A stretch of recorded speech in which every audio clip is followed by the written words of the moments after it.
Huggins. Question, please.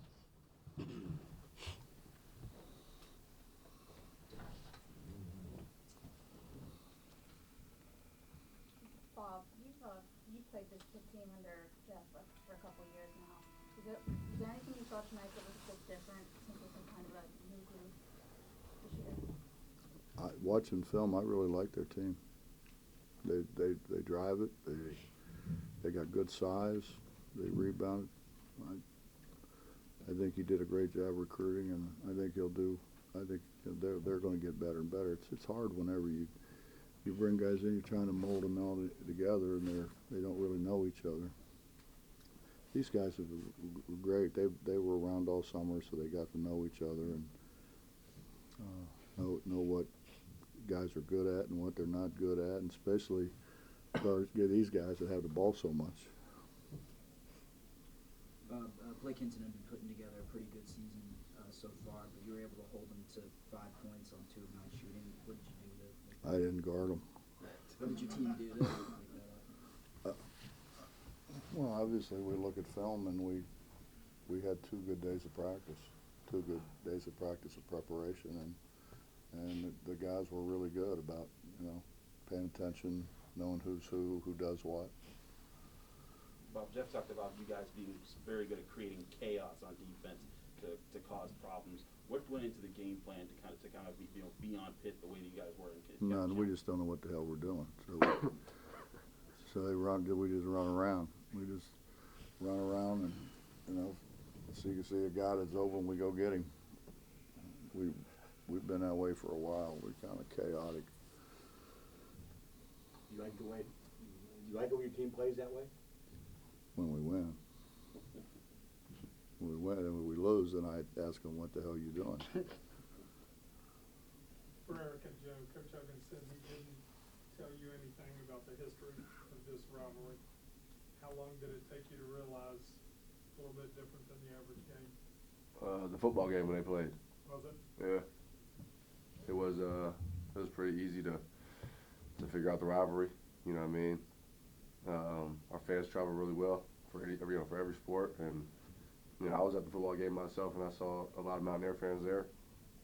And then next week when Pitt played a home game, there was nobody at the game. I knew what it was. I knew what it meant.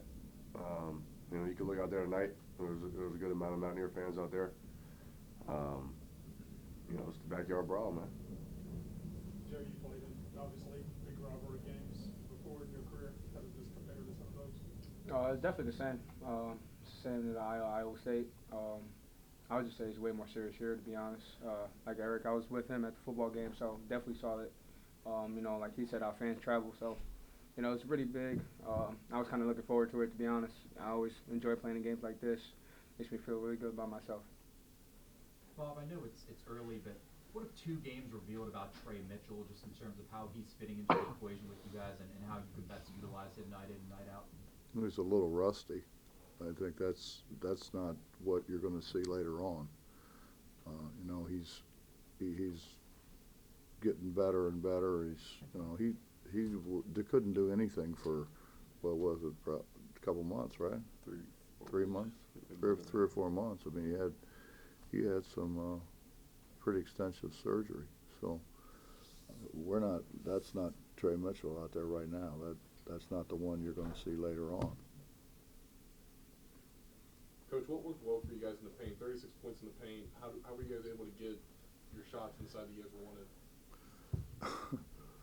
Well, how many did we miss? We missed a bunch. We spend time on it. We work on it. We work on it with the bigs. We work on rebounding. Our guards are athletic, so they can go make plays around the rim. You try to get guys to do what they're good at doing and stay away from the things they can't. In your view, how much did Hughley not playing affect the game? He's a really good player. He's a really good player. I mean, you'd have to ask Jeff that, but he's. I mean, I've known a kid since he's a freshman in high school. He was a good player on the varsity team at Brush when he was a freshman. So think he brings a lot. But that's really not for me to. 42 points off the bench for your team. What does that say about your depth leading into the rest of your season? Well, I think one, it says we did a pretty good job in the portal. I think our last year's freshmen are now a lot more seasoned and obviously know what we want done. We've got a couple freshmen that sooner or later are going to start to see some time. I think our depth is really good. Coach, in that vein, Mohamed Wagi didn't miss a shot, only played 13 minutes. What kind of player did you get from him? When you brought him in? Well, we liked him the first time we saw him. You know, he's so agile. He's getting better and better, as everybody does. You know, these two guys here work at their game, and I think it rubs off. I think our upperclassmen guys, when those young guys come in, they see how hard they work. I think that spearheads them into putting more time in. It's all about putting time in. I mean, it's the great players didn't get great just sitting on their ass. You know, they get out and work at it, put time in. Coach, sort of along that line, like last year, you went through an entire year trying to build up something down low in the paint. It became a source of frustration. You look at what Mo's done, obviously what Bell's given you, and obviously James has had some flashes. Are you seeing like maybe the beginning stages of getting a lot more from, you know, those players have been, you know, a lot different from last year? Yeah, I think we can get a lot more from them, but I think, you know, what you have to keep remembering is then we're going to have Trey. So we're going to have four guys. And Trey's the most versatile of the four. Joe, you seem comfortable out there. What works for you offensively? To be honest, I'm just a very confident person. Like Coach said, me and Erik working on games basically every single day. So, I mean, I go in there every game thinking, you know, I'm ready. That's all it is, to be honest, just being in the gym. Joe, if you could talk about that sequence in the second half, the end one with contact, and then a few sequences later you made that three in the corner, and that kind of really separated things in the second half, got you guys pretty fired up on the sidelines. So talk about just how huge that was, maybe not just for your individual performance, but for the team itself. Yeah, I mean, my whole thing was just get some stops. I mean, I just wanted to be disruptive, you know, to the team, to the other team. I was just telling everybody we need 3 in a row. You know, we need 3 stops in a row. We need 3 stops in a row. Like, I care less about offense, you know. I was just taking what the defense was giving me, and that was that. But I wanted to get it done on the defensive end. And when I got that steal, you know, that just really, after I hit the 3, you know, it was I was really happy after that. You know, I felt like, you know, we really solidified after I got that, after that steal. Erik, you kind of talked a little bit about the schedule a little bit this year. Obviously, you know what's coming up down the road. So to have a game like this early and to see a little bit of atmosphere, a little yelling, screaming, how big can this be for what you guys have, you know, coming up later? Yeah, I think it's honestly, I think it's bigger for our younger guys rather than myself and Joe and Trey, Emmett.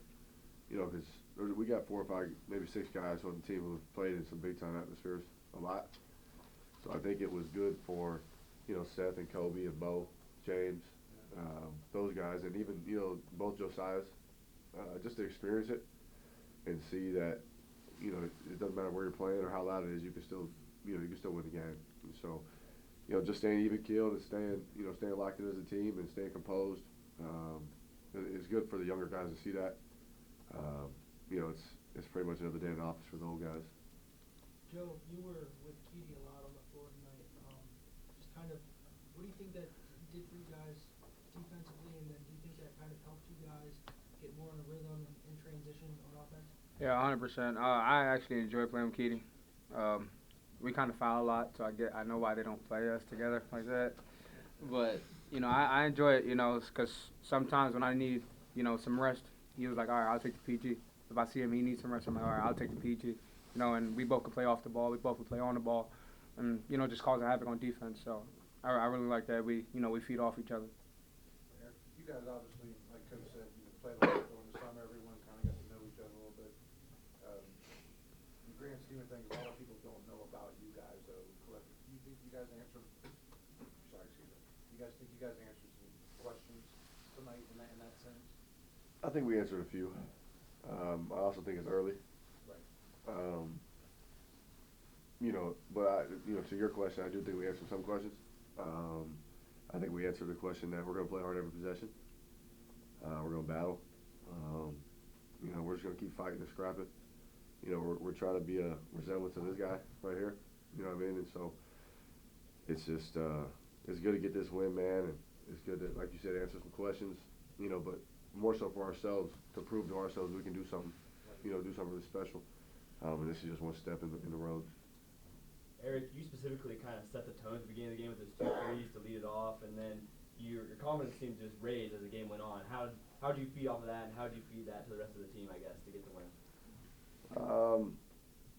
Honestly, man, I don't think it had anything to do with the game. November 11th is a special day for me, Veterans Day. My granddad died 3 years ago. And so every time we play on this day, man, I just have a good game, it feels like. Our team really feeds off my energy. I'm the talker, I'm the chirper. As you can see, I chirp a lot, I talk a lot, probably a little too much. But I got to tone that down. No. But it was good, man, to come out and get one to fall early, and then get another one to fall pretty quick after that. And like you said, man, when the team sees me chirping, man, it's downhill. It's downhill from there, man. So it was a good win. You mentioned you were talking a lot in this game. Coach Capel actually talked about his team, and they kind of talked about they weren't talking enough. You guys notice that and kind of feast on that and think, okay, you guys are being quiet. We're gonna dominate the game. Yeah, that's just how I do it, bro. To be honest, I just talk. I like to get in the other team's head. I like to get under their skin. Because it's a form of, it's a strategy to win a game. You make some shots, you stop, you get some stops, and you start chirping a little bit, man. It's more likely going to end up in your favor. And so, like I said, I probably got toned down a little bit. But it's hard for me to stop, man. Once I get going, I'm going. Erik, obviously you and Emmett are really good friends. When he gets that dunk early in the game, and his body's carrying under the rim.